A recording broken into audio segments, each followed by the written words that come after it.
Hello, tender-hearted viewers, and welcome to Animal World, our co-inhabitants. On today's program, we present the first in a two-part series featuring a fascinating discussion with Sharon Callahan, a vegan telepathic animal communicator and the founder of Anaflora, a U.S.-based company that produces flower essences to heal animals and provides animal communication services. Miss Callahan is also the author of Healing Animals Naturally with Flower Essences and Intuitive Listening. Miss Callahan now describes how, as a young child, she learned that she could communicate with animals. My initial experiences were when I was a child, and the very first experience was with a praying mantis. I was in the backyard of my home, and my cat was crouched down in the corner of our patio intently looking at something. And I was probably 4 or 5, and I got down on my belly so I'd be right at eye level with her, and looked into the eyes of this creature that looked like a space alien. It's kind of scary. And the cat was trying to get the praying mantis. I didn't even know what a praying mantis was at the time. But very clearly the praying mantis said, "Don't let the cat get me. I have children. I can't die now." And so it took all the courage I had to put my finger out and let that praying mantis get on there, and I put it up in a willow tree. And the mantis told me that it would repay the favor, which, as we go along, I can illustrate has happened over and over and over again.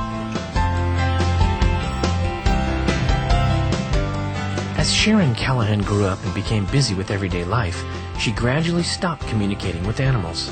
One day, she became extremely ill and had a near-death experience that changed her life forever. So, one evening, with a very high fever, I was making my way back to the bed, and I kind of collapsed into the bed and had an experience of rising up out of my body and then looking at myself from up at the ceiling, and then realizing that my consciousness was being pulled away from my body, and I began to look up at what I thought would be the ceiling, which turned out to be the night sky. And I went through a kind of tube of light through the night sky, through the stars, for what seemed to be a long period of time, which I think in actuality was about 4 or 5 minutes. And at a certain point I came up in an almost tactile sense against a kind of membrane, bounced against it, and all of a sudden, poof, I found myself in just a magical environment that was filled with nothing but animals of all kinds. Animals that you would not normally find together, you know, polar bears and lions and elephants, cats, dogs, insects of all kinds. And everywhere I would shift my gaze, there was a different landscape with different kinds of animals. And I had the thought, am I in heaven? And as I thought, am I in heaven, the animals answered, no, you can't go that far. You're just here to talk to us.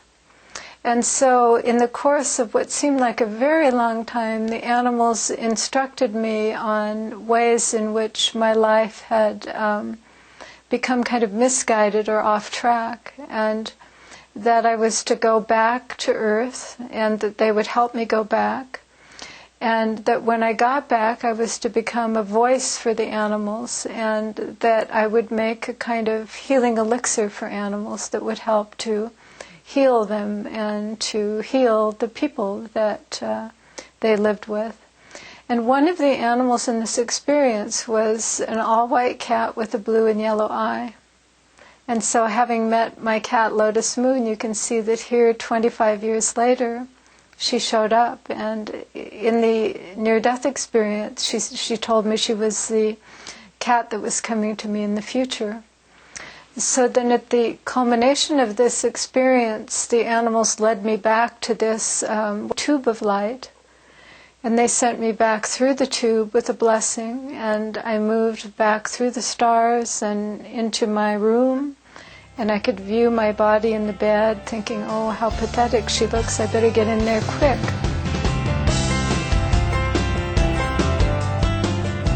After this event, Miss Callahan discovered that she had a remarkable new talent. that over a period of 3 or 4 months I had almost total amnesia.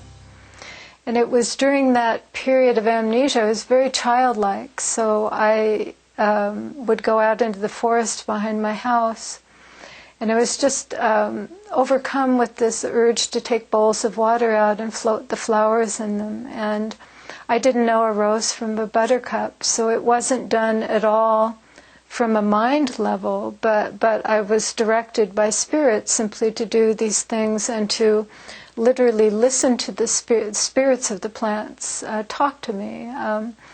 And these potions later became flower essences that have now grown into a business, which I, of course, had no idea at the time that I would be doing. But it was really in that childlike state that I began to hear animals talk again. And not only animals, but the kind of overlapping energies in nature between the animals and the plants. How the plants and the flowers could help the animals and heal them. When you make a flower essence, you just float a few of the blossoms on a bowl of water, and the sunlight imprints the signature of the flower to the water, so there's no fragrance.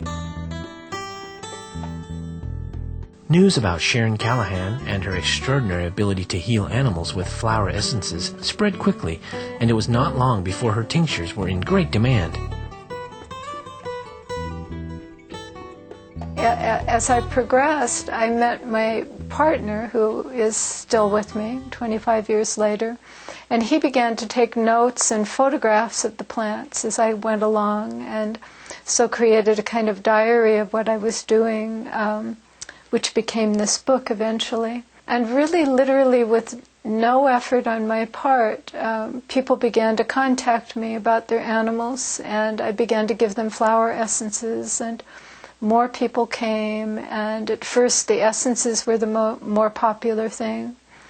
And then it simply shifted itself more in the direction of communication with animals. People would call me and I would give them advice, and along the way someone suggested I should send some of my flower essences out to veterinarians, which I did. Using my intuition, somebody would mention this person or that person, and a number of veterinarians began using them in their veterinary clinics, primarily veterinarian Bob Goldstein in Westport, Connecticut. And he tested many of them for me in his veterinary practice and had fabulous results.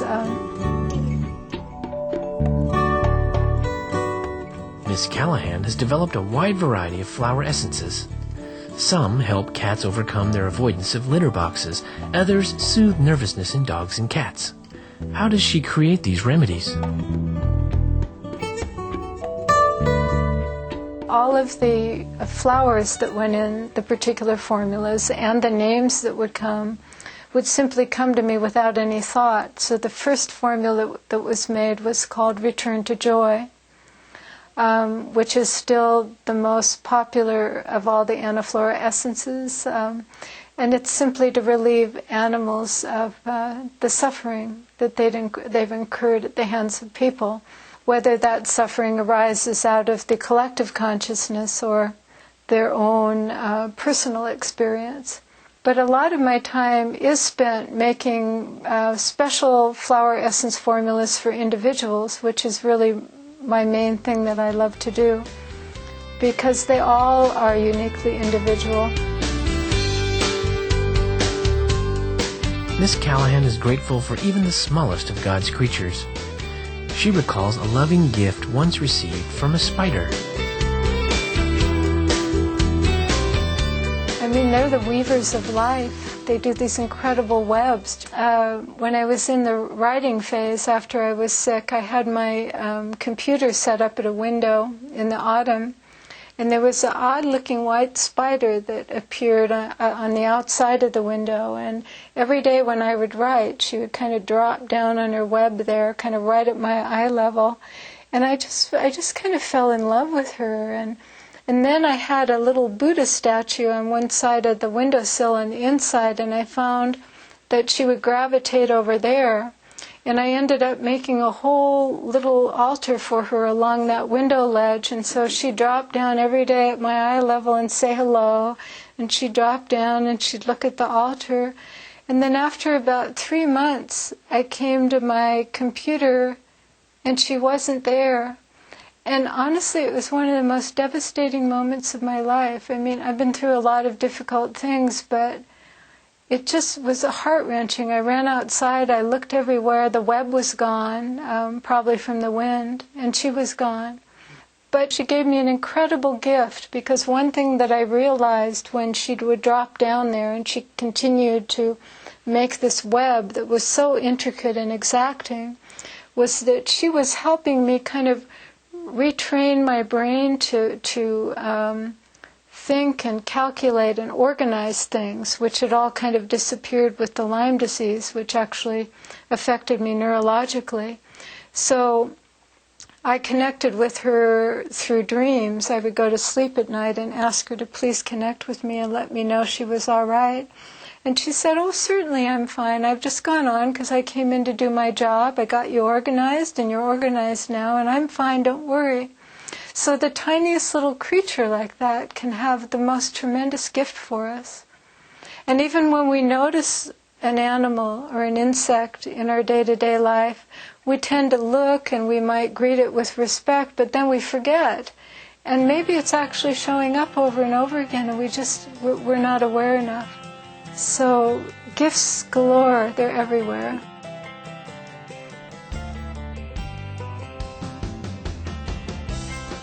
Sharon Callahan, we thank you for providing us with a glimpse into the wonderful inner world of animals and for introducing us to flower essences as a mode of treatment for our animal friends. For more information on Sharon Callahan and Anaflora floral essences for animals, please visit www.anaflora.com. Miss Callahan's book, Healing Animals Naturally with Flower Essences and Intuitive Listening, is available at the same website. Please join us again tomorrow on Animal World, Our Co-Inhabitants, as we continue our illuminating interview with Sharon Callahan on topics such as a valuable lesson we can learn from peacocks and what whales think about humans. Esteemed viewers, thank you for your company today on our program. May all lives be forever filled with the light and grace of heaven. For more details, please see www.suprememastertv.com/AW.